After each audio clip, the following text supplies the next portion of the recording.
วันนี้ก็พามาปลาหนอกอันนี้พงคักตำนั่นนี่จูบมาแล้วนี่ก็ได้บุ้งหน้าตา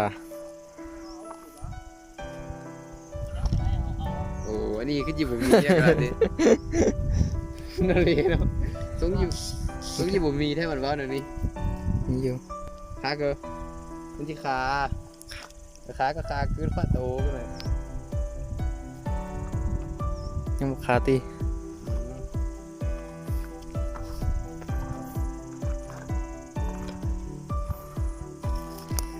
ฮอนบันนี้มึงก็สาวไปเลยก็ลมน้ำมึงนี่แหละดึงมองมันคิดเครื่องนั้น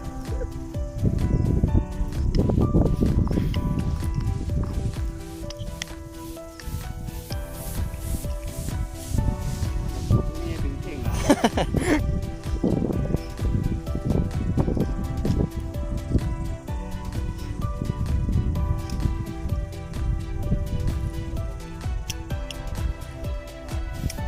เลย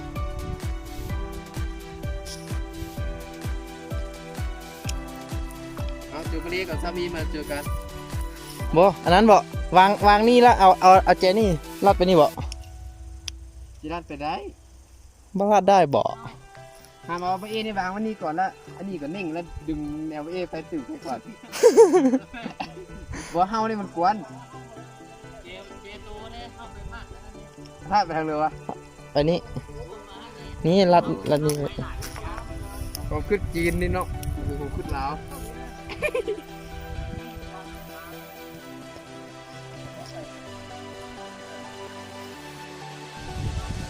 ผมขอนี้นะจัดไปเดี๋ยวไปเลี้ยงกูครับนายเอาเสร็จแล้ว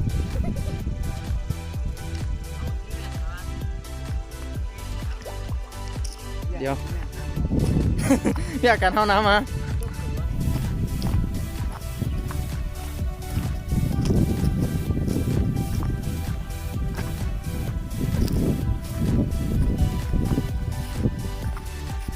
ระวังเด้อตุ้ย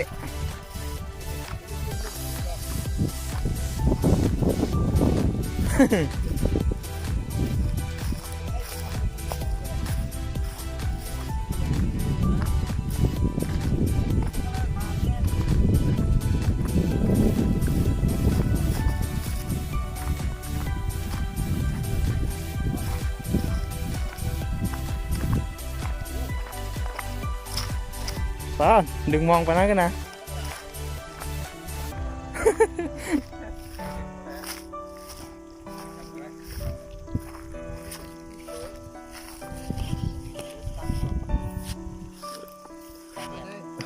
ฮะ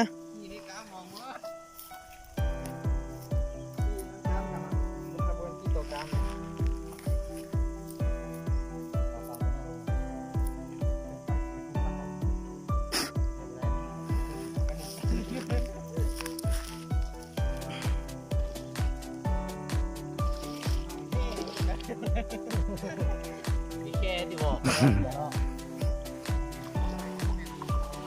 น้องโตเนาะโอ้โห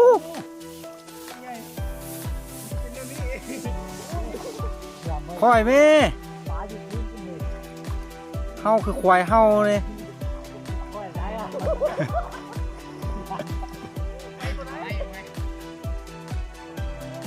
เอาไปเชื่อ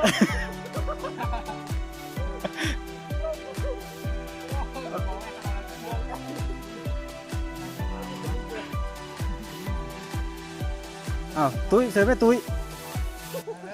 เสือมาอ้อมมานี่เลยเข้าคนเคยกันได้แบบเข้านะ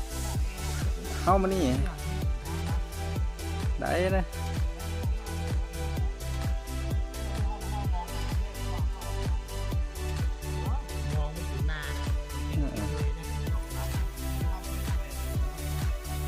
ได้ก็ได้ตัวหนึ่งแล้ว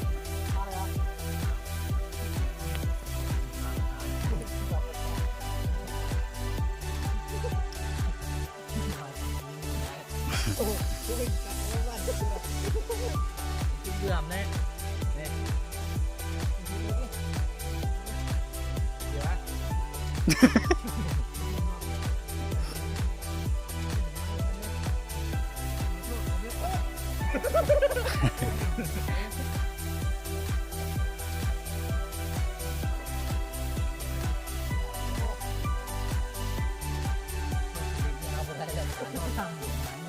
แกตาที่ขี้เกียจเขาทำหนองร่างเลย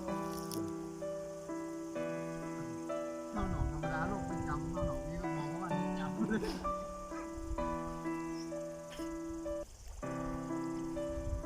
เอามาได้แล้วมองว่าทีมละบ้านได้มองตัว เด้สักเอากระไดมันตามันแห้งแล้วครับอ๋อเคยนี่ครับ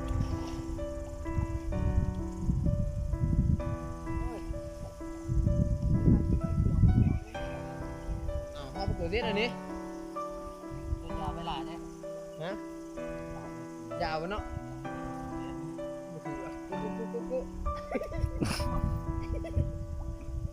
คือว่าไลเส้นมองไลเส้น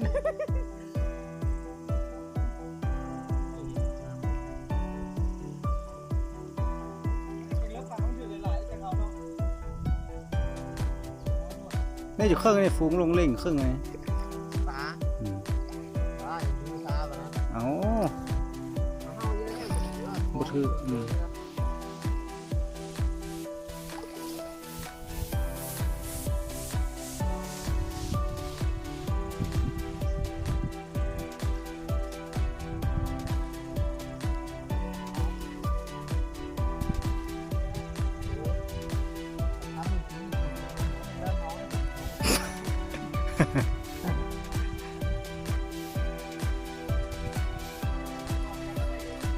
ถ้าปุ๊บอะไรแล้วเป็นไปเอฟซื้อเลยมองเลย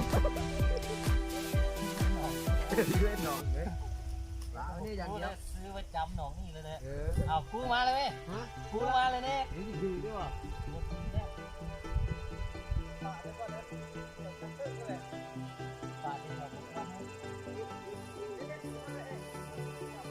แกเนี่ย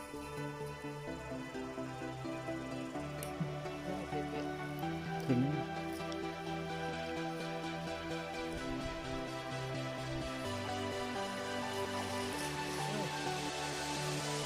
ใส่ไม้ลำเดียวก็ไม่ได้ก็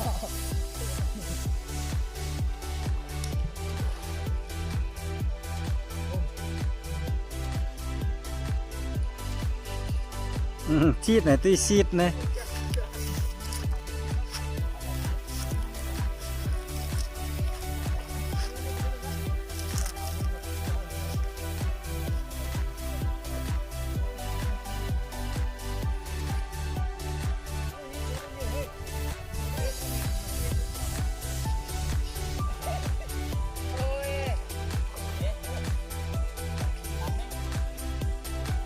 ไล่ไหม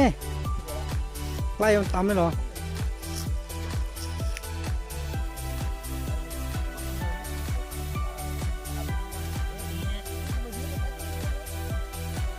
แต่ว่าแล้วมันจะตื่นสตัวสุดตื่น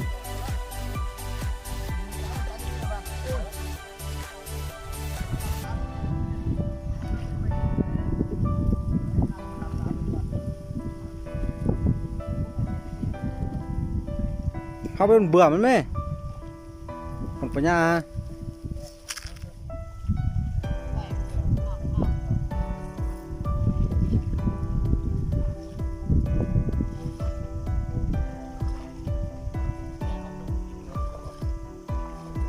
เอาเซล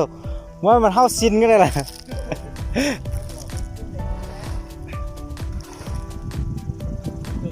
เมื่อแรกได้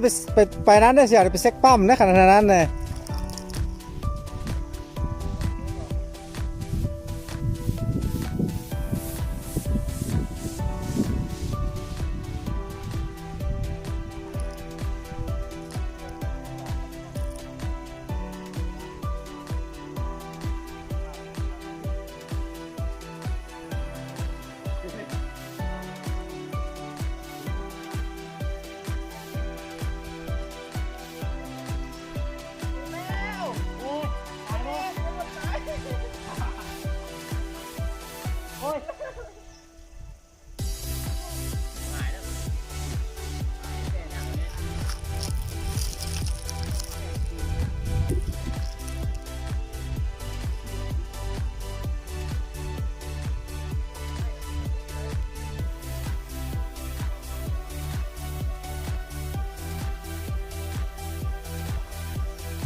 กูเราไม่ได้ซื้อไหน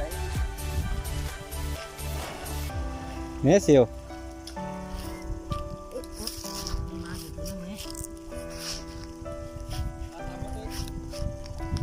แห้งทำไหม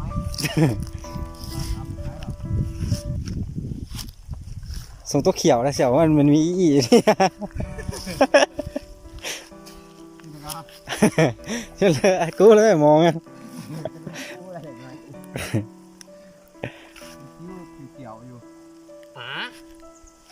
นั้นเขียว เอามันกินยาใส่นะตู้กินยาใส่ไม่หลายหลาย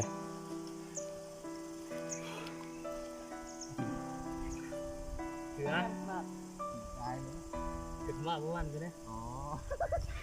แย่มาก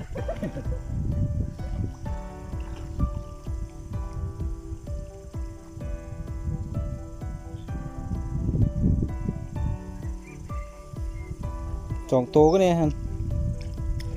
กันเขาบอกเข้าน้ำนี่ได้หลายเนาะ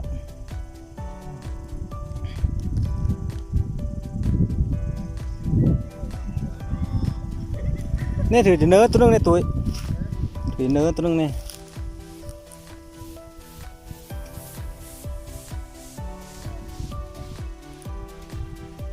มันมองตรงนี้ว่าฟ้าพอแล้วตรงนี้ก็รู้สึกว่านักขับรถหัวแล้ว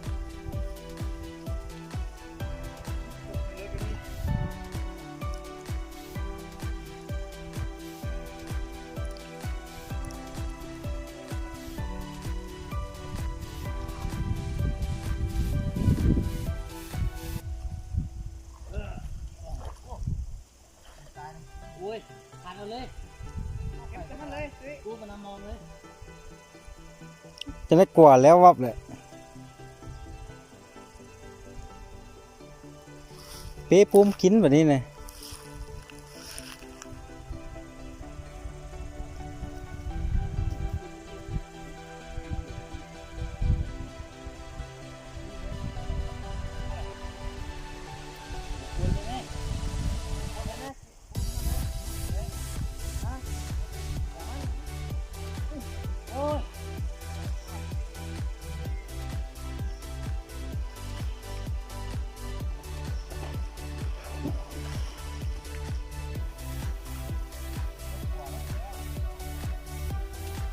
ไก่แล้วตุ้ยแห้งเลย โอ้ยบ่ฮอดบ่ฮอด แห้ง บ่ฮอดบ่ฮอด ยิกหัวกันไหม เฮ้ยบ่ฮอดนี่ เบสได้ขนาดนั้น โอ้ยโอ้ยเอาไปเถอะ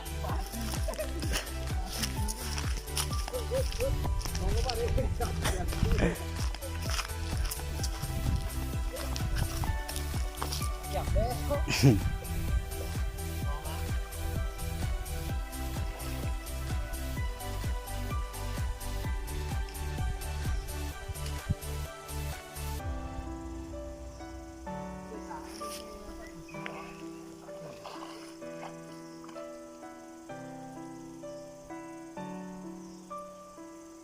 มองกันหมัด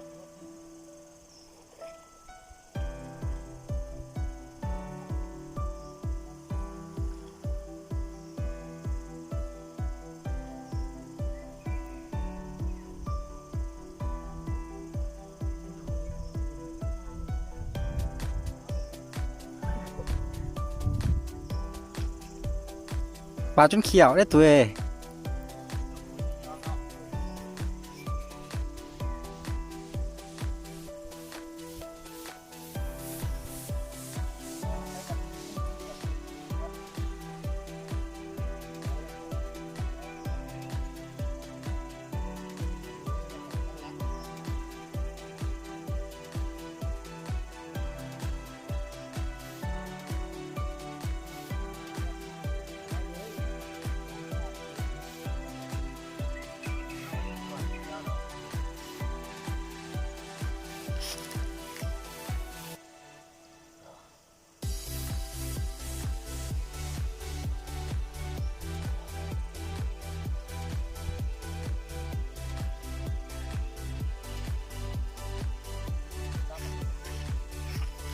ตัวก็อยู่นี่ครับ สองตัว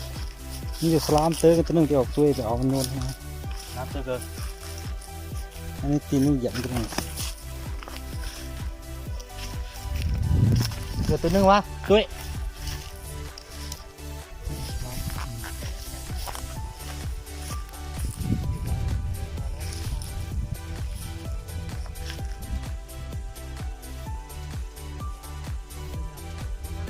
ตัวหน้ามันกันอ่ะอืม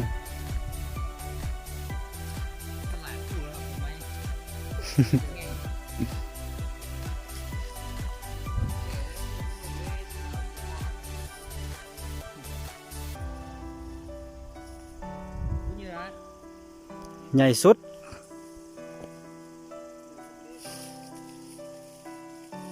ตีนกันนะตัวตีนน้ำต่ำเพิ่นนะอืม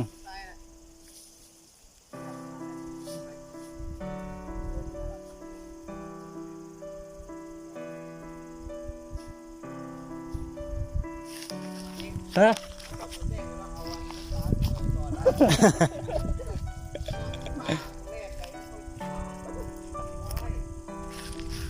เป็นไทยบ้านมาให้กันดูนะ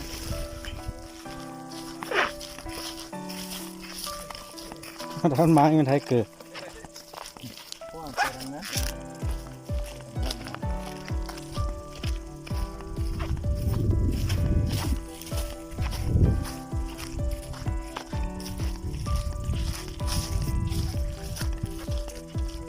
พวกเรานี่เบื่อมสักตัว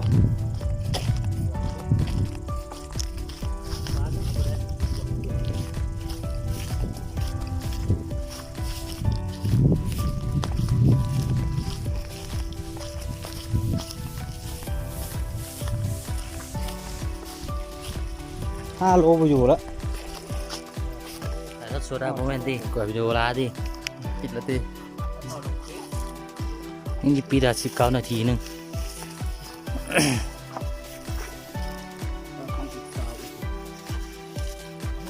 ตามให้บัดอันแต่งดองแล้วแล้วตัวตอนห้ามมาขวัญเนี่ย เกิดพอกินบ่ แล้ว มีแต่เป่าเหรอเอาก็เอาไปเอาไปครับโอ้ยังอยากไม่กูถ่ายเติบตาแล้วได้กูเงิน ไปได้ตุ้ย แต่ว่ารอมันกี่ซ่อนหวานด้วยกัน นี่ยังล้างอันนั้นอยู่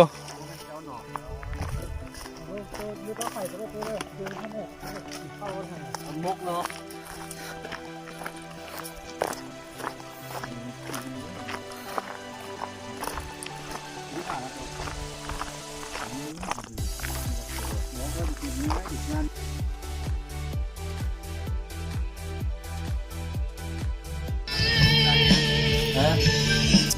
มาเด้อ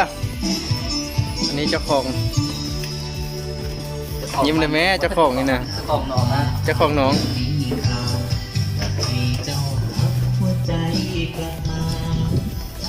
ลูกหมอน้อยบานนั่นตัวนี้กันเนาะเสือคนถ้วยบ่เนาะอันกี้เนาะอันนี้ไอเลี้ยงไอ้บุเลี้ยงได้ไอ้ไม่ได้กินได้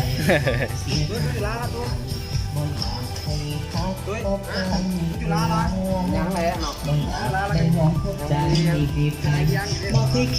อันนี้พ่อครัวอันนี้นะนี่ตะกัวอย่างเดียว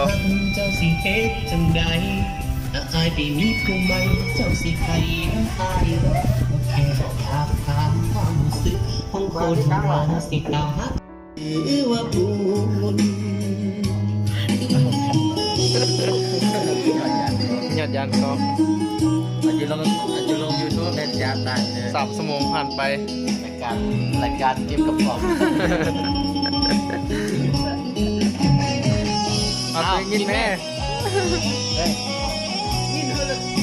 นอกยอด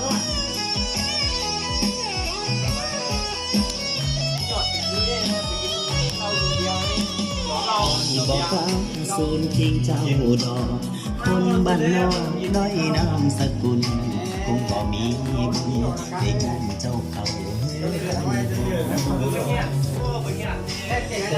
แต่ขออะไรอย่างไรจะได้เงินบอก โอ้ต่างกันหัก คนจะเชื่อแล้วอย่าลองทีคนมาแล้วนะ นั่งเลย บรรยากาศ